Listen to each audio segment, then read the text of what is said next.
You may be seated. The record will show the presence of the jury, the defendant, and all counsel. Ms. Lamont, you may continue.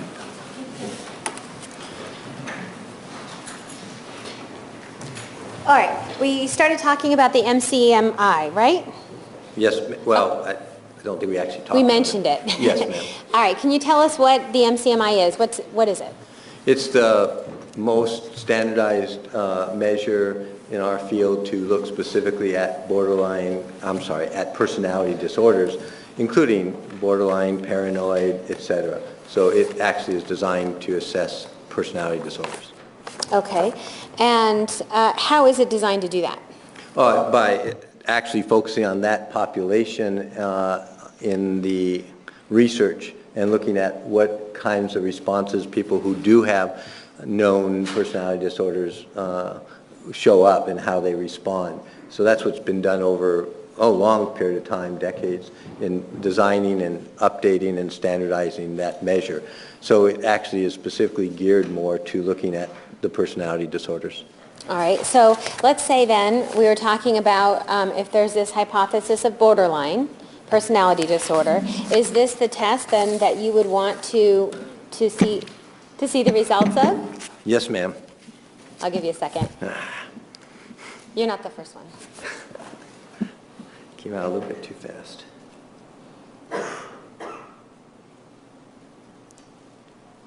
I'm sorry.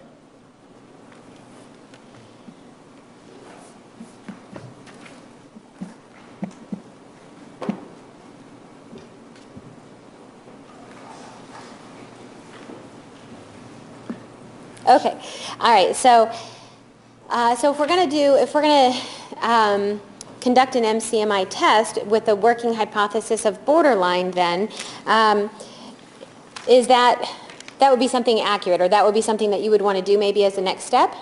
Well, if you're again looking at that hypothesis or the possibility, yes, that would be what would be appropriate.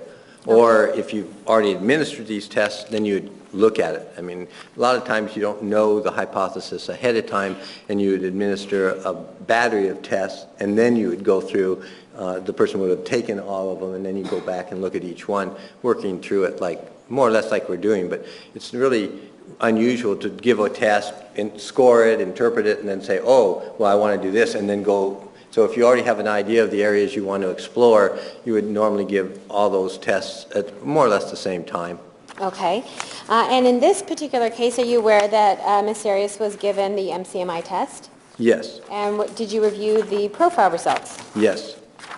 All right. And I'm showing you Exhibit 541. What are we looking at in Exhibit 541?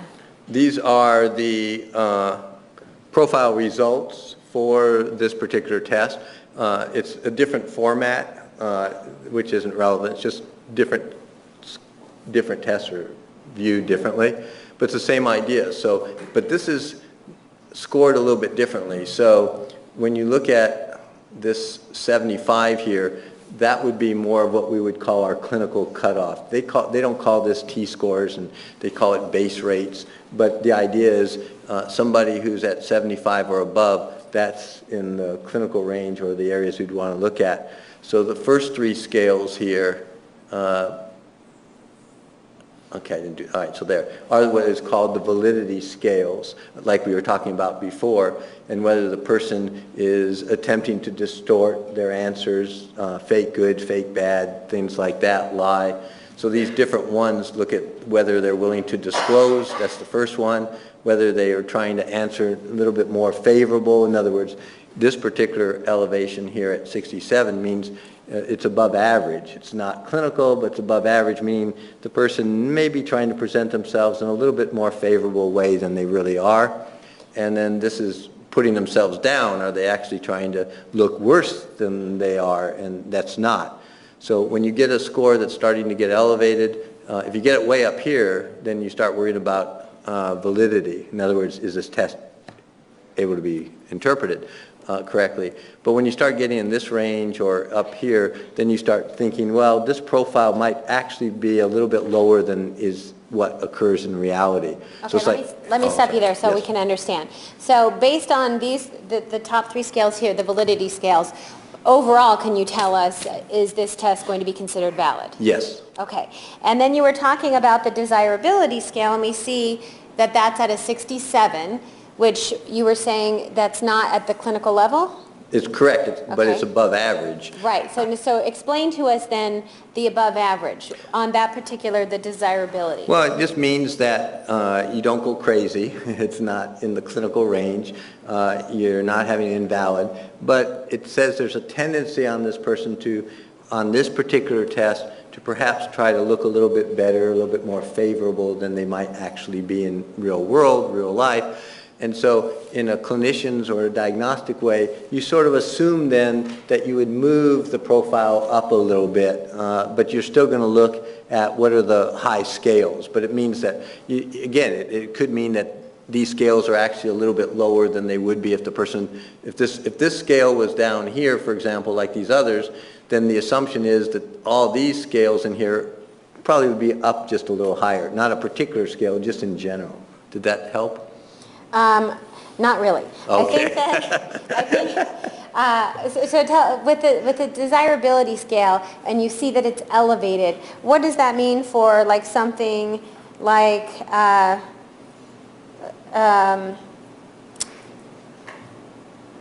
one of the other scales, like PTSD? We see it's at 69.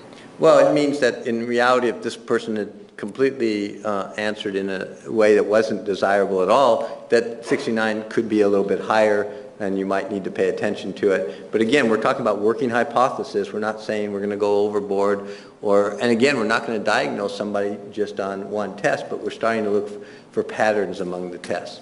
Okay.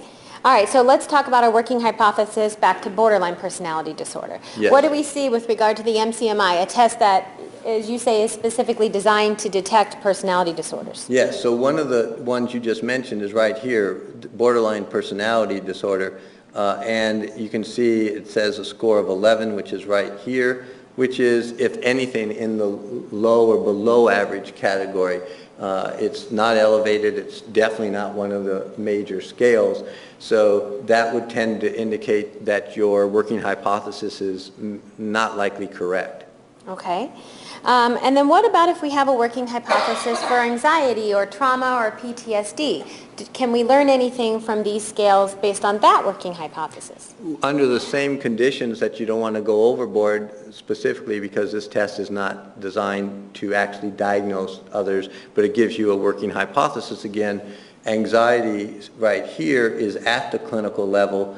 PTSD, which is the second highest scale, is there. This is not in the clinical area, but it is elevated, but this is. So that would support a working hypothesis of an anxiety disorder or PTSD. Again, that's the way you would view it. You wouldn't, based on, if I had only given this test, I wouldn't go out and say this person has PTSD or an anxiety disorder. But at the same token, I wouldn't say they had a borderline personality disorder. So you have to put everything together. That's the pieces of the puzzle. But this would not support borderline, and if anything, would support more anxiety-oriented things. All right. And the fact that we have the PTSD scale at 69, so not clinical, when you talk about pieces of the puzzle, is that still a piece of the puzzle even though it's not in that clinical range? Yes, it's still going with your working hypothesis of it's definitely the second highest scale, and so it's something to consider. And so theoretically, your next steps would be, well, let's test out. If we think that this person is suffering from PTSD or a trauma or an anxiety disorder, let's administer trauma inventories or something specifically designed to assess trauma. That would be appropriate. Okay. All right. So, and as far as you know, the trauma inventories were given to Ms. Arias, right? Yes. Okay. And trauma inventory, the TSI-1, can it be computer scored as well as hand scored? Yes. And are you, well, Judge, may I approach?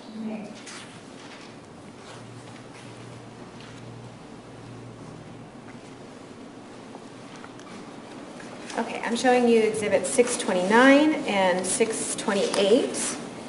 And then I'm showing you also Exhibit 646. So 628 and 629, are those hand scored? Yes, this would be, well, this is the profile you would end up with. Usually, if you hand score it, you get the numbers, and then you plot it, and it goes on a graph like this. And the other one, I don't know what number you said, 646, would be the computer scoring printout of the same test. It just puts it in computer forms, and it does a profile with this that tells you what's going on with it as well. Okay, and can you review that to tell us if the computer scoring matches the hand scoring?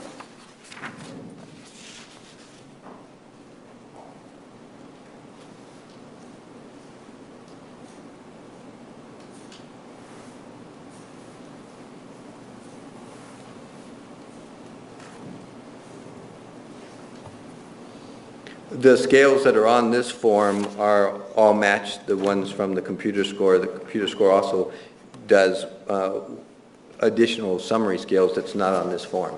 Okay, so the hand scored forms don't have any summary scales on it? That's correct. You would write them in. Okay, and the computer printout form, the computer scored form, is that something that you did? Yes, ma'am. And how well, did... my staff did it and I checked it. Okay. I think one of them, I believe the postdoc fellow actually ran it on the computer and I double checked it. Okay, and when that gets run on the computer, how is it that you were able to do that? We have the scoring programs for these various tests. So on the trauma symptom inventory, especially since we were a research site and we've been using it ever since, we actually have the computer scoring program. I mean, people can buy it, but we're a training institute, so we have those things. So we have that. We also have the one for MMPI. We also have the one for MCMI.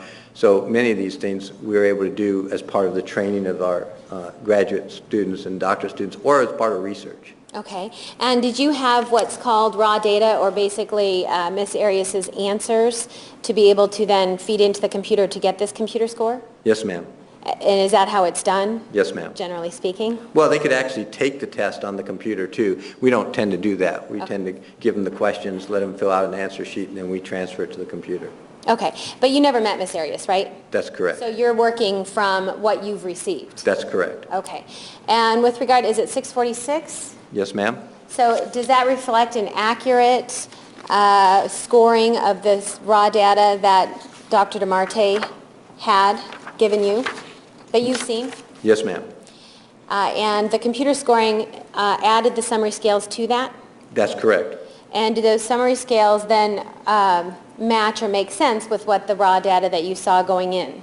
Yes, they do. Okay. And Judge, at this time, defense would move into Exhibit 646.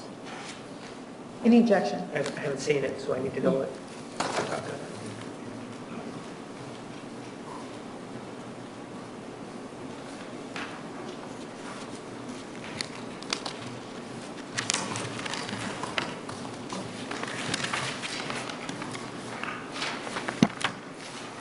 objection.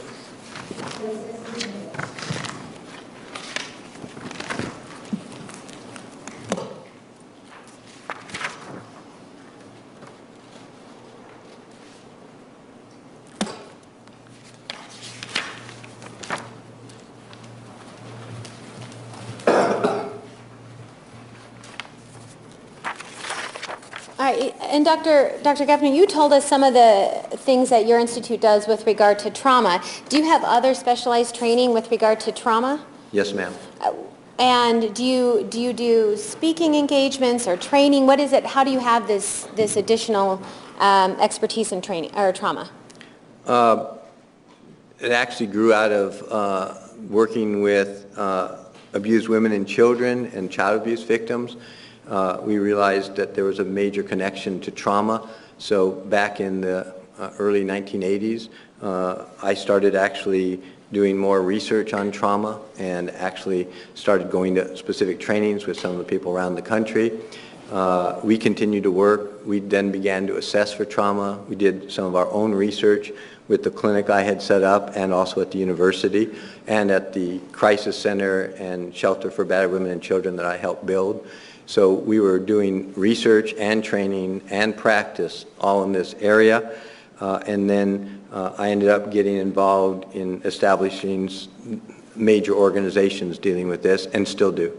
All right, and what about, part of being a psychologist is, do you do any type of articles, like writing articles for journals or chapters for books or books?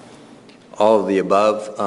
I have co-edited, co-authored books in these various topic areas, including trauma, domestic violence, child abuse. I actually haven't counted lately. I think I've edited or co-edited or written or co-written probably about 45 books going back into the early 1980s. Chapters in books, research and other types of articles in what's called peer-reviewed journals.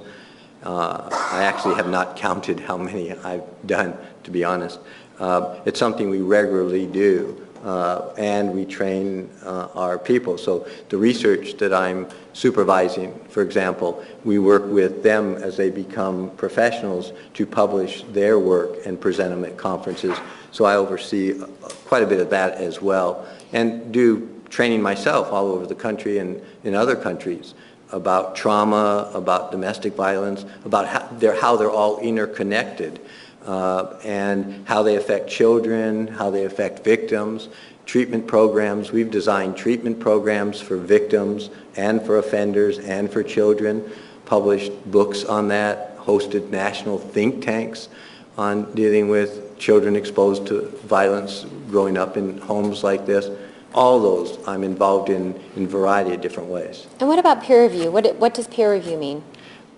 With journals, which is the way you actually look at the research, when you have, say, an article, clinical article, or treatment, in other words, or research, to get it published in a reputable journal, the journal would need to be peer-reviewed and usually anonymous. So that what that means, like with the journals I edit, an article gets submitted to us, and that we send it out to people who are known in the field, who are on my boards, to review this. But they don't know who the author is, and the author doesn't know who reviewed it, because we have like 100 people for each journal.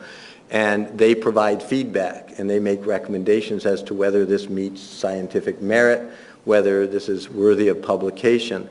Based on that, it goes through processes of revision until the quality is acceptable to reviewers. That's what peer review means. For research to be recognized, others have to have reviewed it to make sure it was done appropriately, to make sure it actually is meaningful, and a whole bunch of things that we don't need to go into. But then it gets published. And the peer-reviewed, good journals are all peer-reviewed. They're all usually anonymous, what we call double-blind. So reviewers don't know who the authors don't know who the reviewers are, and then us in the editorial process make the final decisions to get something published. So are you involved in the editorial process? Yes, ma'am. On several journals? Yes, ma'am. Do you know which ones? I hope so. Which ones? I'm the editor of the Journal of Aggression, Maltreatment, and Trauma. That's been out 15 years. It deals with all areas and it comes out 10 times a year. I'm the editor of the Journal of Child and Adolescent Trauma. It's newer. It's been out about 7 years now. It comes out 4 times a year. These get disseminated worldwide. I'm also the editor of the Journal of Child Sexual Abuse. That's the oldest journal I've been involved in. It's in its 22nd year. And I'm also the editor now of the Journal of Family Violence. These are different publishers that do this. And we have staff. We train our doctorate students and others. I have a whole staff that works with me on the editorial process. So this is a major operation. The Journal of Family Violence comes out 8 times a year. So they all come out different times, but they all get disseminated to professionals worldwide. That's how people get educated about what the current research tells you. That's how we can know, for example, that there was no floating profile, because somebody has done the research on it and it gets published in peer-reviewed journals that mental health and other professionals have access to, either online or hard copies. So yes, we're involved in all that. Okay. And earlier when you were speaking about Dr. Gatchell writing some articles about floating profiles, are those things that were actual research and peer-reviewed? I believe most of them were peer-reviewed, but they weren't really focusing on research. Most of them were focusing more on clinical practice. So peer-reviewed doesn't always have to be research. So if somebody has a treatment program or a theoretical idea or framework, as long as it goes through the same process, that's how we learn. That's how we move the field forward. That's how we all continue to learn about things we now know that we didn't know 20 years ago, things like that.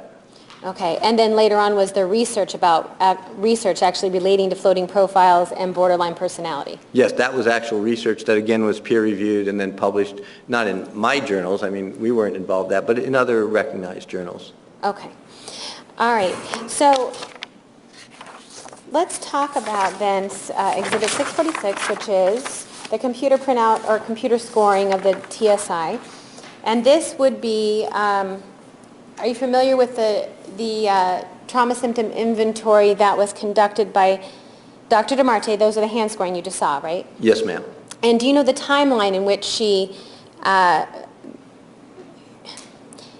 gave it to Ms. Arias? In other words, when did she want these symptoms to be reported from? She indicated that this particular one was to be from equivalent of 2007, 2008, prior to arrest, at least that's my understanding. Okay. And so, and is that something possible?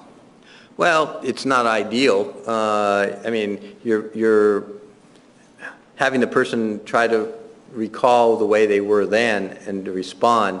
Ideally, it would have been good to administer that test at the time and then possibly again at a different time. It's definitely not the ideal way of doing something, what we call retrospective. It's not what I would like to do. Ideally, I'd like to do it at the time, but if we aren't able to, then at least it gives us an idea. Again, not conclusively, not to make a diagnosis, but again, we're looking at working hypothesis, what makes sense. So it does give you some information. Okay. All right. And so let's talk about the working hypothesis of anxiety or PTSD and trauma. Okay? Yes, well, that's the things, if you have the profile, it might make it easier to see. But because this lists it, the other shows you on a summary scale, like, yes. This one? Yes. Oh, okay. Because then it's easier maybe for people to see that. Okay. Even though it's a little smaller, again, so we look at what's average, what's above average, what's clinical. Oh, that was nice. So 50 again here is average. 65 again, a little bit like the MMPI, is in the clinical cutoff range. So those are the things we look at. These three scales here on this side are the validity scales. Did the person answer consistently?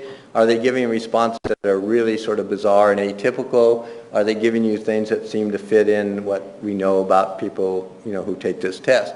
And you can see they're all in the average range below clinical, meaning it's a valid profile. So that's the first thing we look at in this test.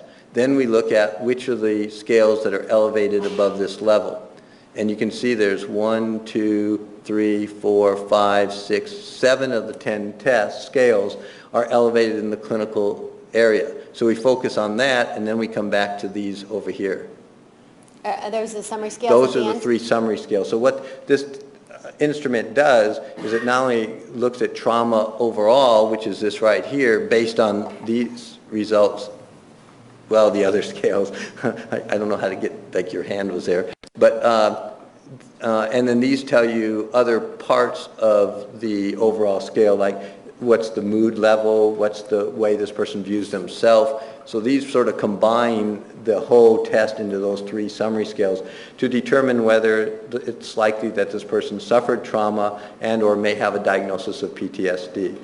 And this particular instrument, Excuse me. does it necessarily focus on one particular trauma, or does it talk about facts of a trauma, or just trauma in general? No, this one is looking at trauma in general and symptoms and impact. In fact, it doesn't ask specifically for what may have traumatized you. It doesn't focus on the particular act. It focuses on the impact of whatever this person is reviewing. But it's actually looking, the reason it's called a symptom inventory, it's asking you what symptoms you may have. It is actually not necessarily asking you if you've been traumatized or had a traumatic event. It's saying, like, in the last, whatever this time period is, you know, have you had nightmares? Have you had difficulty going to sleep? Have you been overly concerned about your sexual interactions? I mean, it does all those things. I don't want to go into too many. I don't want to give you the questions. But basically, it's asking the person about symptoms. There's 100 of these. So it's looking at that. And then because of the research that's been done over a couple of decades, it puts it together now into these different scales that we can now interpret based on that. So it's not asking the person, him or herself, at all about what might have caused this behavior or what the action might have been. So, I mean, it could also be that this person has had several traumatic incidences in their life because we're focusing on their symptoms now. Does that help? Yes. Okay. And so we talked about these 10 scales and then the summary scales. Yes, ma'am. Are you aware that Dr. DeMarte indicated that the TSI does not have summary scales, that they don't exist? Objection, she indicated that the hand scored one did not have it, not the computer one.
You may continue.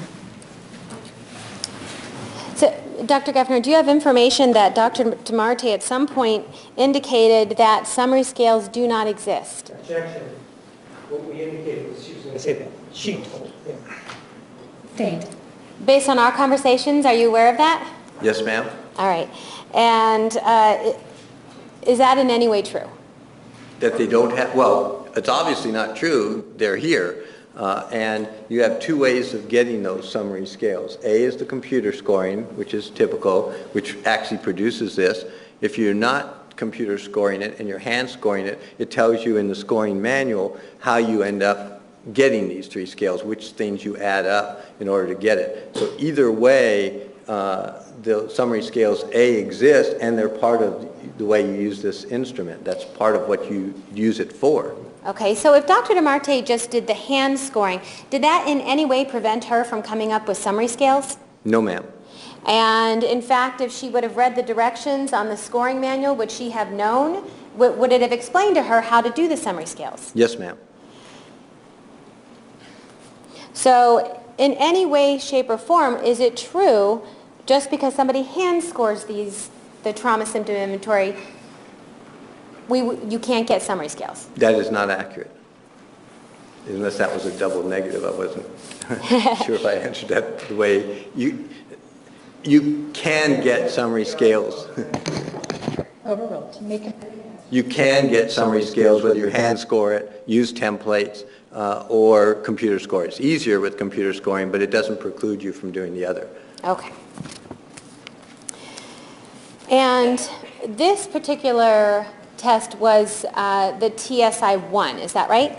Yes, ma'am. Are you aware of any other TSI tests, trauma symptom inventory tests? Yes, ma'am. What else is there? There is the TSI-2 that updates, expands, and has renormed the TSI. Okay, and so when did that come out? The TSI-2 came out in early 2011, around February, March 2011. And do you know when Dr. DeMarte did the TSI? Yes, ma'am. When was that? Summer of 2011. And so at the time that she gave the TSI-1, was the TSI-2 available? Yes, ma'am. What is it, as a psychologist in your training, especially training others, and your experience, is it appropriate for someone to use an outdated test? No, and that's part of your responsibilities is to stay current on whatever you're using and to use what's most current and most updated. Just like the MMPI-2, it would not be appropriate to use the MMPI-1 anymore once the other's been out. Or a lot of these tests. I mean, over time, populations change, people change, norms change. Sustained. Why is it important to use the updated versions? Because over time people change, our society is not the same now as it was 20 years ago. People respond differently, so you, in our terminology, use norms. In other words, you go back and you see how people now respond to these, and you revise questions. Some questions may not make sense in our current age of technology and all the advances we've made. So some questions have to be thrown out, some have to be added, which is what tests do that are standardized. So the TSI-2 did that and was available and publicized in early 2011. What about if Dr. DeMarte told us that she didn't have the updated test because her employer didn't buy it? Is that an ethical, is that a good reason to not give an updated test? Objection. It was actually defense counsel who told us. Rephrase. If Dr. DeMarte told us that she did not give the TSI-2 because her employer didn't get it for her at the time, is that a good enough reason to not give a updated test? No. If you're administering a test, there's requirements. A, you have to understand the test, and you have to be trained in it, or at least have the training to do it. Otherwise, it's not clear you would be administering it or scoring it or interpreting it correctly. Second is you are supposed to be current on the research.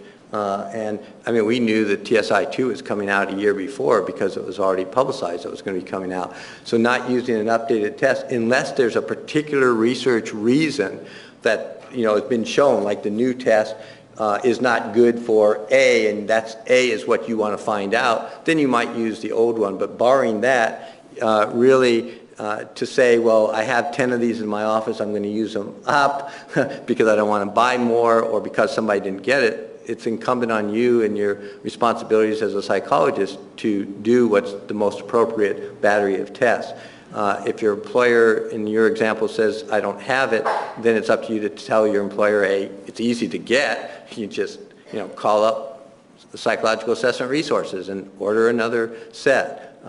And then if they refuse, I don't know they did, but if they do, then you shouldn't be using the old version anyway. Then it'd be better not to use either and use a whole different test. Okay. And you said that that you knew that the TSI-2 was coming out long before it did. So is it any surprise that there's an updated version coming out soon? No, not at the time. People who work in this field. No, Dr. Briere had already started doing presentations at trauma conferences. People around the country were already involved in the test sites with the renorming.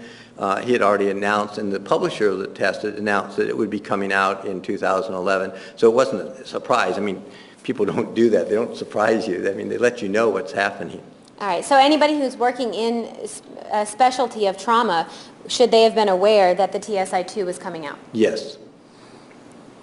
All right, so let's talk then about what we see on these scales. Yes, ma'am. Can you tell us what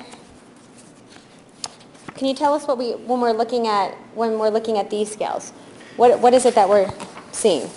Well, first, the way you would focus on this would be, again, what's in the cutoff range. So first thing we notice, as I mentioned, is 7 of these out of the 10 are in the clinical range. That's indicating pretty significant trauma symptoms. You don't get that normally. And again, keeping in mind, our validity scales were within the normal range. So this suggests that this person is suffering some pretty major symptoms based on some trauma or traumas. We don't know what they were from this, but we know they occurred. So then we start looking. So there's two ways we deal with this. First, we interpret it, well, three. First, we interpret it with looking at these particular scales. Then we interpret it with respect to the summary scales. Then we look at, has this been administered before, and is it consistent with prior administrations? Then we look at, is it consistent with other tests? You keep going as you're dealing with your working hypotheses. Okay, so let's, with your first one, what's the first step? Okay, so this AA is anxious arousal. D is depression. Those are in the DA is defensive avoidance. In other words, I was going to say, tell me what defensive avoidance is. Okay, so this means somebody is trying, at least inside their head, what we call cognitively, to not think about or talk about the trauma. They're trying to block it out, trying to avoid dealing with it, or avoid thinking about it. Any of those would go into this scale. This scale is called dissociation. That means trying to literally block out unpleasant ideas, thoughts, feelings that are coming, perhaps trying to block out the event, spacing out, separating out your thoughts from your feelings. So even if you remember the event, blocking out the feelings that went with it so you're not overwhelmed. It's a coping mechanism so we can survive and move on. So that's in the clinical range. These two here deal with sexuality issues. SC is sexual concerns, meaning the person is concerned about their attitudes, are thinking about the way they view sexuality and sexual interactions. All those things go into whether they're concerned about their own sexual interactions, behaviors, things like that. It's an attitude issue. This one here, which is the highest scale, is called dysfunctional sexual behavior, meaning this person is very concerned about the way they have acted sexually, either with different partners or the types of acts, internalizing a lot of trauma from it, guilt, all sorts of things go into their behaviors. It could be multiple partners, it could be the unprotected sex, all those types of actions would go into this scale.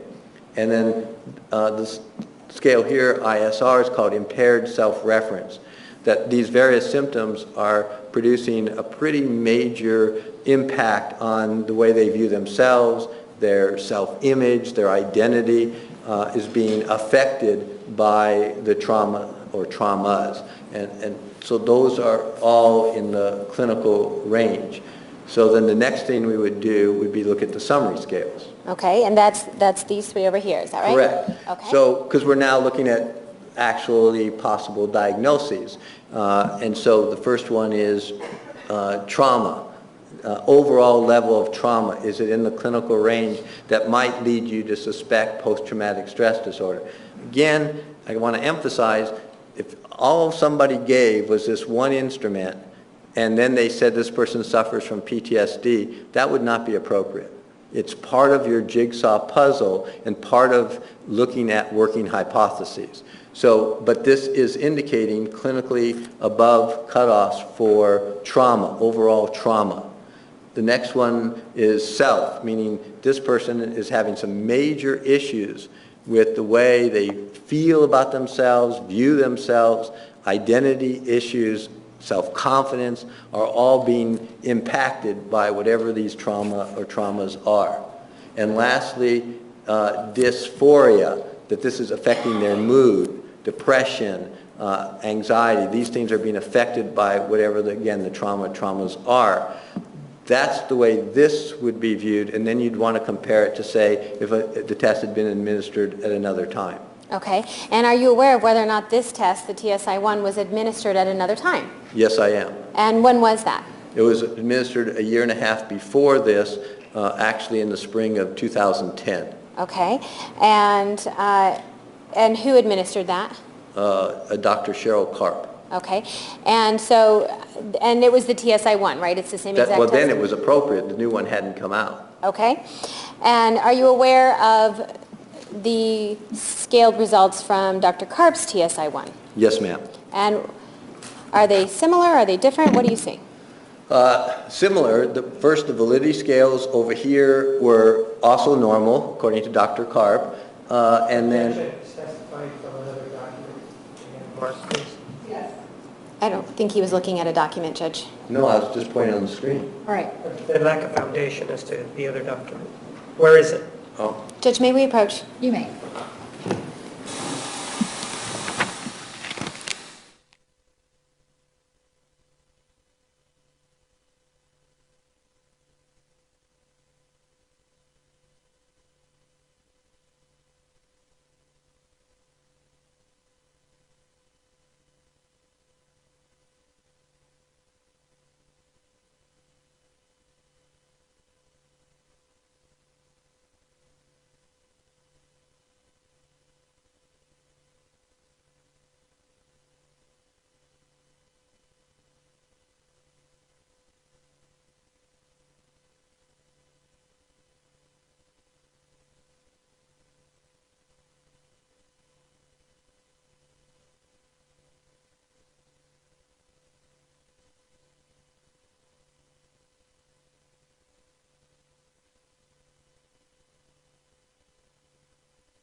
You may continue.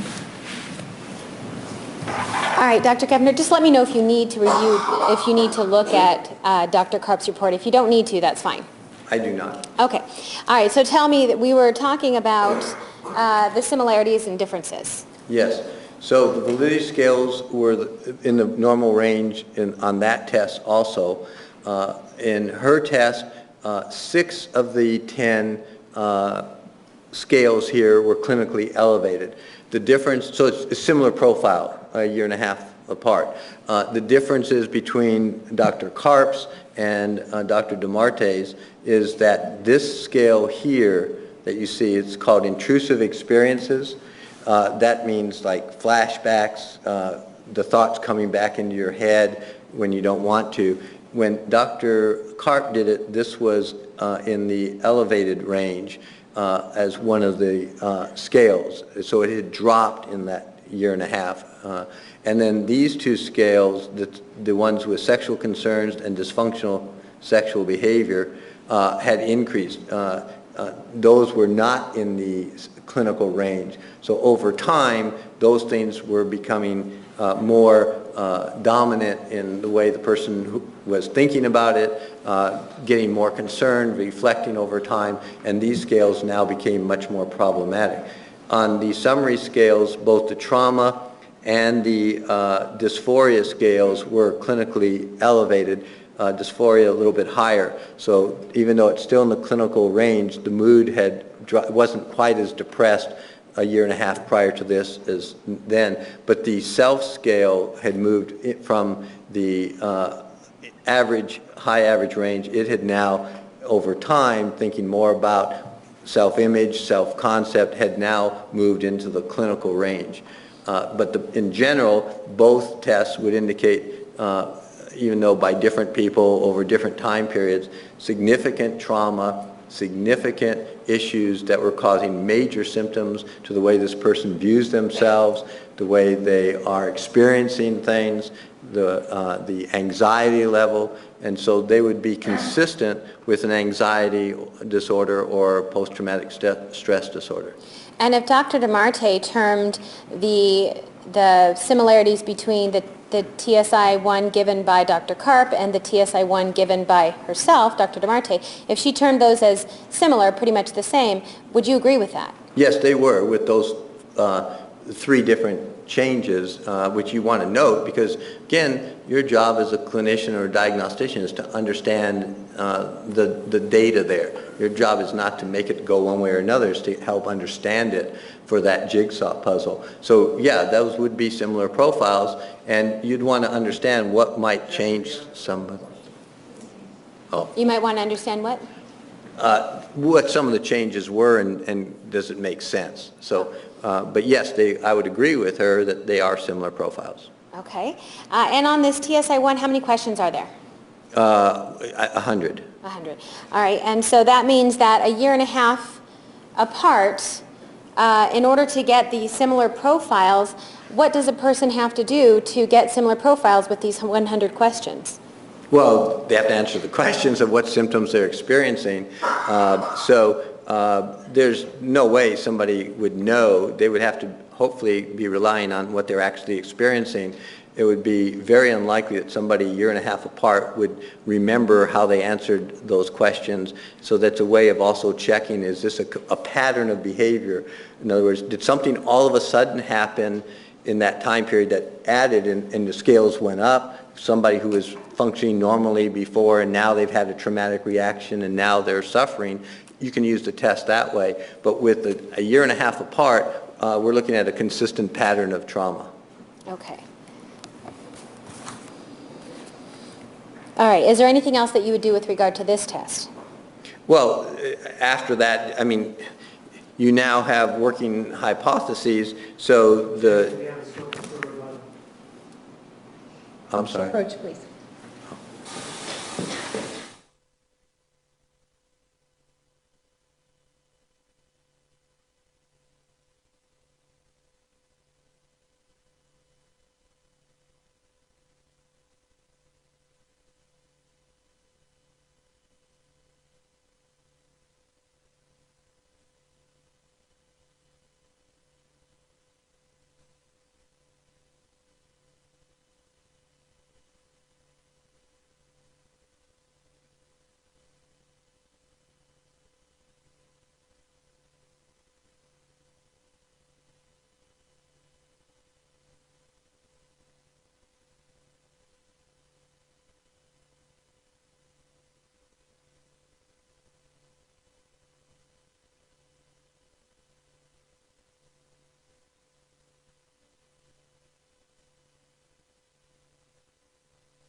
So based on what you see in Dr. DeMarte's TSI and Dr. Karp's TSI, the trauma tests, what does it do with our hypothesis for PTSD or anxiety or trauma?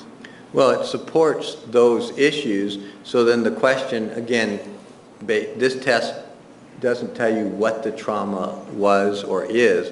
So the next is to determine what is the traumatic events, singular or plural, that led to the consistent hypotheses now across all these tests. So are we talking about particular events, a long-term history of events? That's where your records, collateral information, your interviews need to focus, is trying now to explain what may have led to this situation. Okay. Before we move on, can we talk about whether or not the TSI, this trauma test, if it can tell us anything about borderline personality?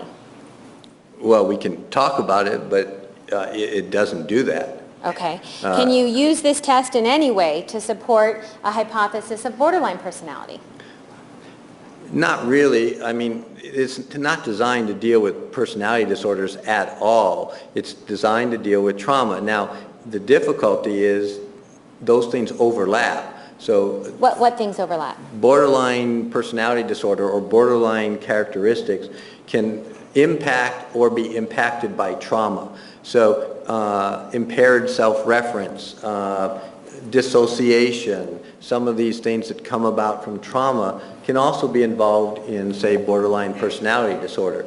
So this test is in no way designed to assess a personality disorder, but theoretically, if the person has borderline personality disorder and no traumas in their history or nothing that was a traumatic reaction, then you might see some of these particular scales elevated, but theoretically you shouldn't see this elevated, or you shouldn't see some of these. When you say this, what do you mean? I'm sorry. The trauma scale would not be elevated, but you could get certain scales elevated. For example, you could get the dissociation scale elevated. You can get the impaired self-reference, not from trauma, but something else. But then the trauma things like defensive avoidance, like this trauma one here, intrusive experiences, those things then would tend not to be, because they tend to be associated with trauma. So you can indeed have somebody who has, in our language, co-occurring disorders. That means they have two things. They could be suffering from post-traumatic stress disorder and borderline or other things. Or you could have somebody who has post-traumatic stress disorder and they have major depression. It is incumbent on the diagnostician to look at that, because in our diagnostic code, it basically says if you have a clinical diagnosis, such as post-traumatic stress disorder, that's what you diagnose. You don't diagnose a personality disorder unless it is actually co-occurring. That means unless you can show that separate from the trauma, you have these other things going on. What that would mean more in English is that if somebody had a long history of harming themselves, of unstable relationships, of dissociating, of suicide attempts, or things like that, long before going back into adolescence, then you might have a borderline personality disorder. Now that doesn't eliminate PTSD, but if your trauma comes from something that happened, say, in adulthood, then that would be a reason to give both diagnoses.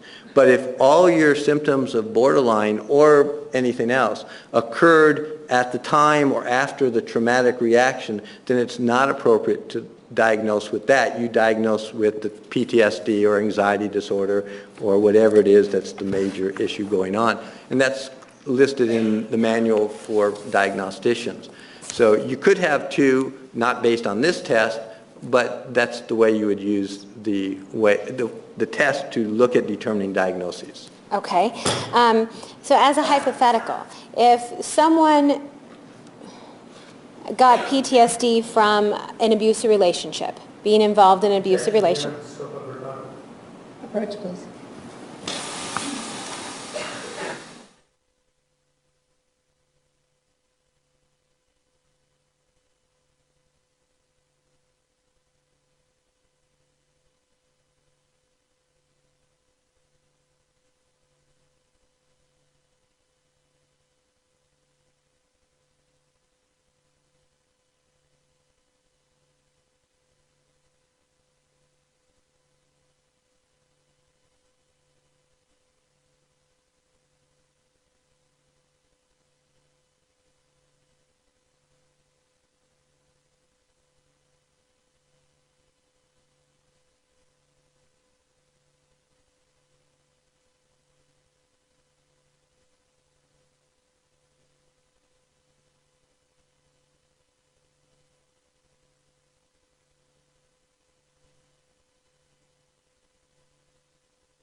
You may proceed. Thank you. Okay, Dr. Geffner, as a hypothetical, if someone were to get PTSD or suffer from PTSD because they were involved in an abusive relationship, okay? Yes, ma'am. And because of this abusive relationship, they were suffering from trauma, okay?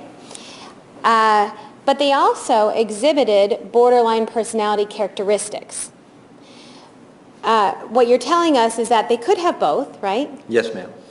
But would it be appropriate in coming to a conclusion about borderline personality, would it be appropriate to use anything, any factors during the time of this abusive relationship in which the trauma is occurring? In order to diagnose Borderline. the borderline? No. If you have a diagnosis of PTSD or anxiety disorder or something from known events and matches, say, your testing, and all your borderline behaviors, actions occurred during that same time period, then no, that would not. You'd have to have a prior history of those behaviors long-term, going back into adolescence, to diagnose any personality disorder. So they would have to have both to get both diagnoses. Okay. And when you talk about long-term, back into adolescence, are you looking at just one thing that happened, or are you going to want to see patterns of these behaviors? For diagnosing borderline, you'd need to have patterns of behavior, and it would need to meet all the various criteria for borderline that would have to have a history of that. You wouldn't be able to have two things that happen, say, in adolescence, two other things that happen, say, when you're 25, three other things that happened when you were 32, and then you're adding those up. You would really need to have a history of those criteria and a pretty consistent history of those things happening before whatever other events you're talking about. Okay. So we would want to see a consistent history then before this abusive relationship then? In your hypothetical, yes. Okay.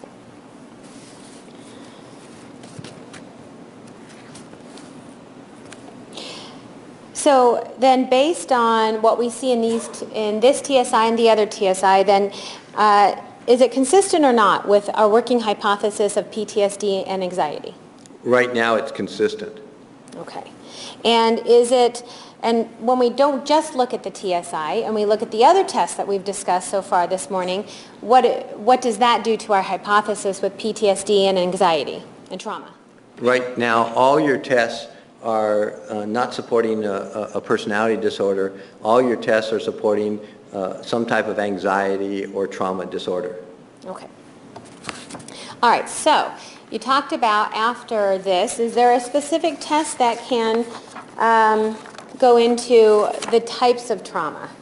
There are quite a few, two more typically used ones. All right. What are those? The detailed assessment of post-traumatic stress, abbreviated DAPS, also created by Dr. Briere. That one tends to focus more on the diagnostic criteria for PTSD, and it talks about particular events that the person lists. That one I view as being better because it has validity scales again, and it's more detailed, it's more current. Another one though is called the the post-traumatic distress scale, the PDS, which also has a research basis. It does not have validity scales, but it also focuses on particular trauma incidents. Okay. And when you talk about research basis, what do you mean? Well, it means that there's some research behind it, but it's not a major norm group type of test. It's all, that test, the post-traumatic distress, is based more on criteria. In other words, we say, does this person have this behavior? Does it have this behavior? Does it have this behavior? We know that those are the behaviors that make up the diagnosis.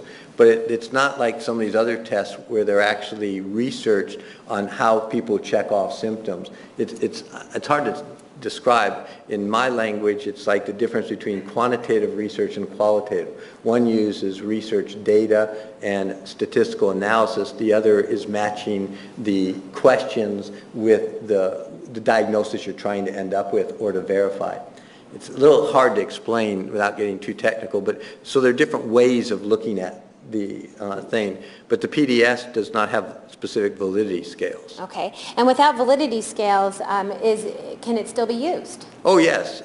It's telling you what the client, whoever it is saying, and whether what they're saying matches the criteria for a diagnosis of PTSD and what level of severity it's at.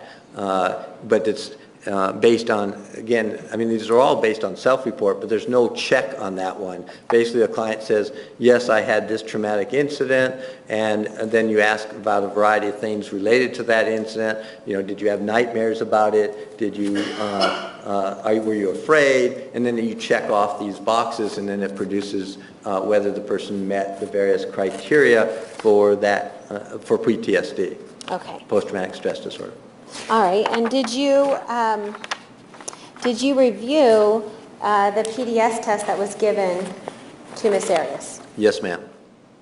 And in your review of the PDS test that was given to Ms. Arias, did she meet according to that test, did she meet the criteria for PTSD? Yes, ma'am. And you said that's what it's specifically designed to do, this particular test? Is designed to do two things. One is to tell you whether the person met all the criteria, whether it would qualify, if they did, for what's called an acute onset, meaning it happened right after the event, or a more chronic onset, meaning it's continued and had longer effects. And then it's designed to tell you what level of severity that is.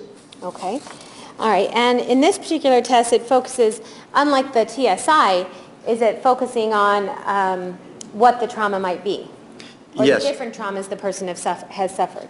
It's based on what the person has indicated. So it asks the person a whole bunch of questions like, were you assaulted by a stranger? Were you assaulted by a family member? Were you assaulted sexually? Were you assaulted physically? So you are noting the type of events that you have experienced, and then it's saying, okay, of these various events, which do you feel was either the most traumatic or the one that you feel is impacting you the most? And then the questions go from there. Okay. And with regard to this particular PDS test, on part 2, and I'm showing you Exhibit 550, on part 2, does it tell us, under question 14, does it tell us what the person feels the most significant trauma is? Yes, that box number 4 checks off what the particular question is. Okay. And number 4, is that relate to an assault by a stranger? Yes, that's what that question is asking. Okay. And then it asks the person to briefly describe the traumatic event, right? Yes. And we see here that it says assaulted / life threatened. Yes, ma'am. So my question to you then is, if there is an assault on this person and this person felt that her life was threatened, and she says on this test that it is traumatic to her, okay, would it matter as far as PTSD or trauma is concerned whether or not who did it to her? The test would not matter, the criterion would not, because it's then assuming this is what you're talking about, this event, and then it's from there on it doesn't focus on the event, it focuses on the impact of that event in nightmares, in intrusive experiences, in anxiety, in disruption of your life, things like that. That's what it focuses on from that point on. All right. And in your experience, you've told us that you have a lot of experience with, obviously, trauma victims and domestic violence victims. In your experience, do people ever not report correctly about who assaulted them? Objection, relevance. Approach.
May continue.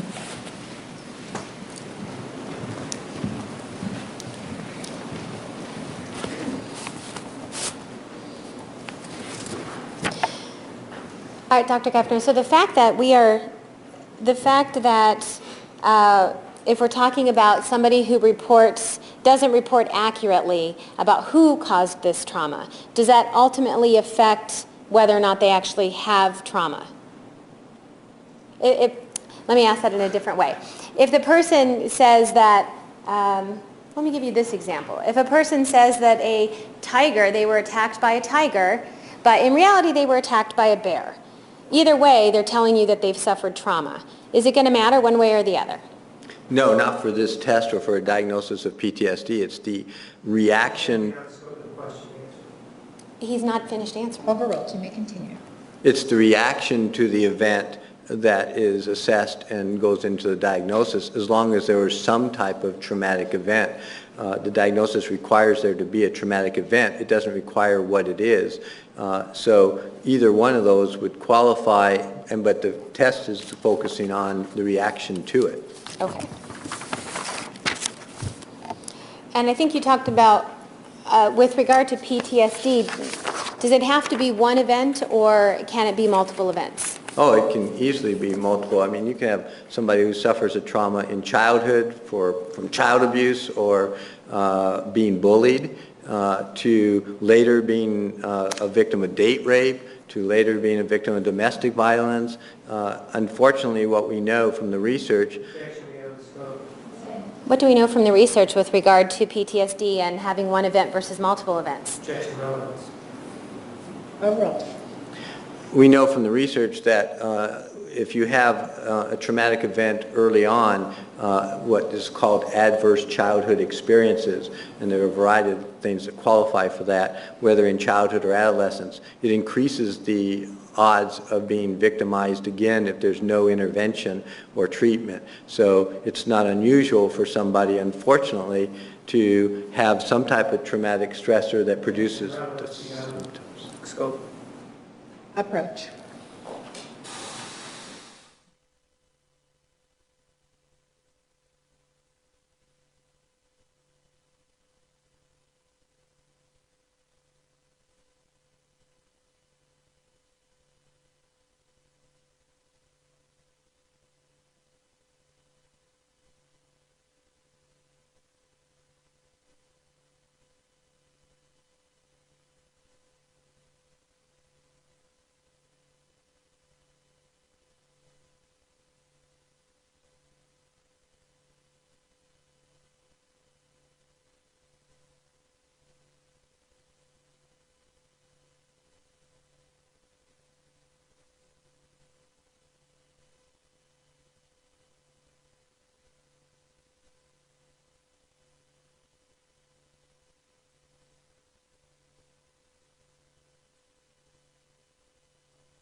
May continue.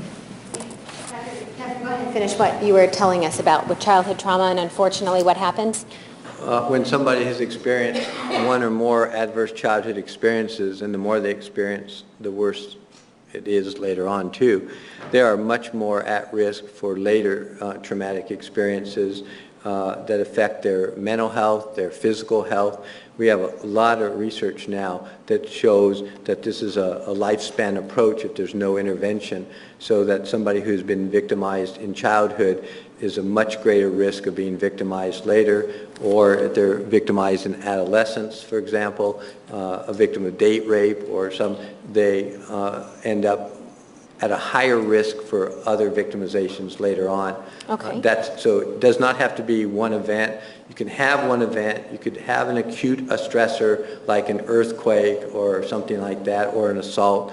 But you can also have a whole series of chronic events where you may not have been physically or sexually touched, but you grew up in a home that had so much trauma and chaos and abuse that it traumatizes you.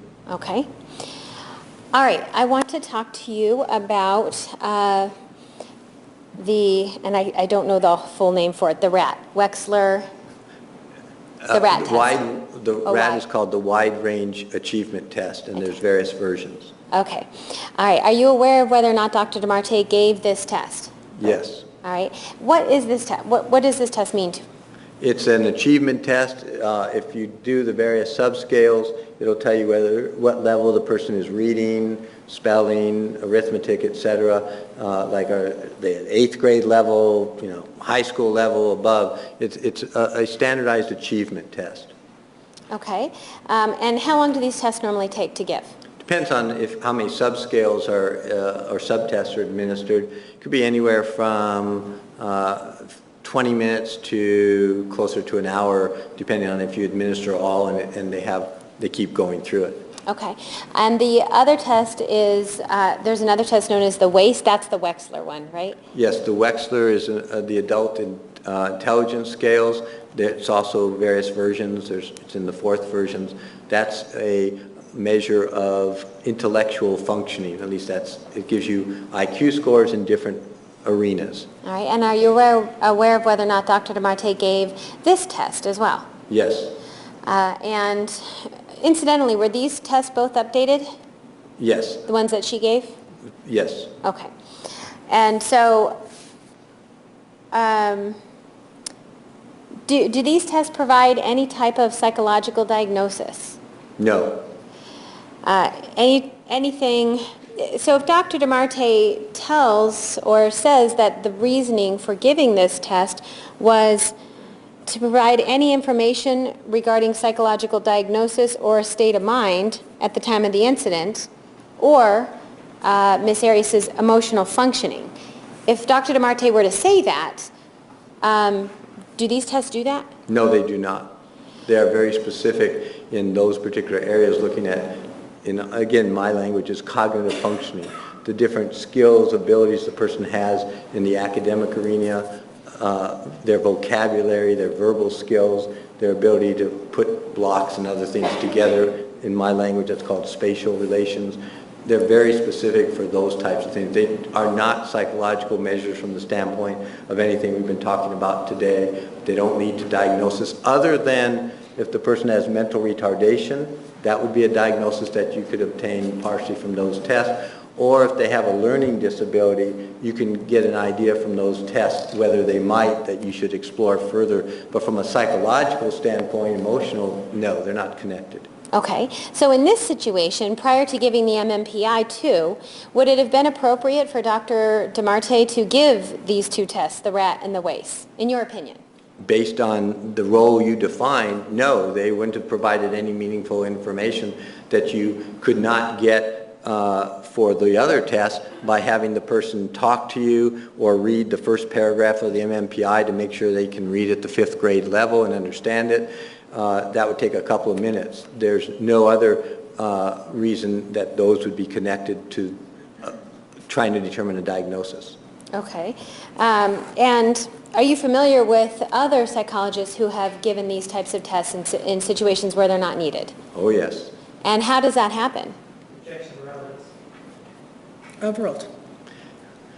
2 ways. One of the things in graduate schools virtually all over this country is there's quite a bit of effort spent on training psychologists, including ours, on how to administer the adult intelligence scales and the achievement tests and others, especially if you're evaluating for competency or your disability or looking at kids for learning disabilities.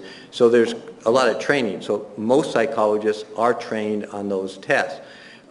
Because many psychologists are not trained on other tests or understand them, they use what they do know. So you see this happening over and over in cases we deal with regularly, where these are used and they're not meaningful in what we're looking at, because it makes it look like you've done a comprehensive battery. I've given all these tests. Well, these aren't relevant. So we see in cases we deal with where people administer that, to say it's that, also it increases their hours and fees. But it's not meaningful, it's not relevant for what you're looking at.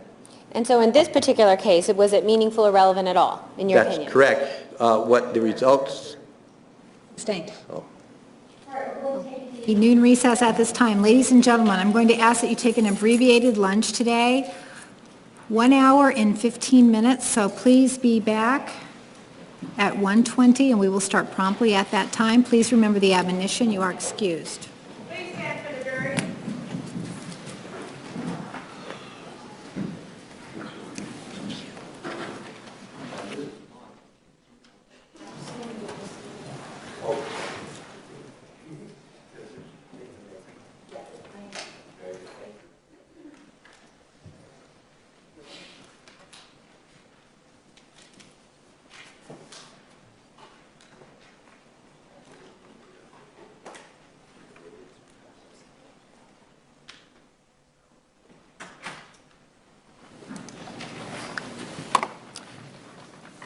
Council, if you could be back here by 1:15, we are at recess.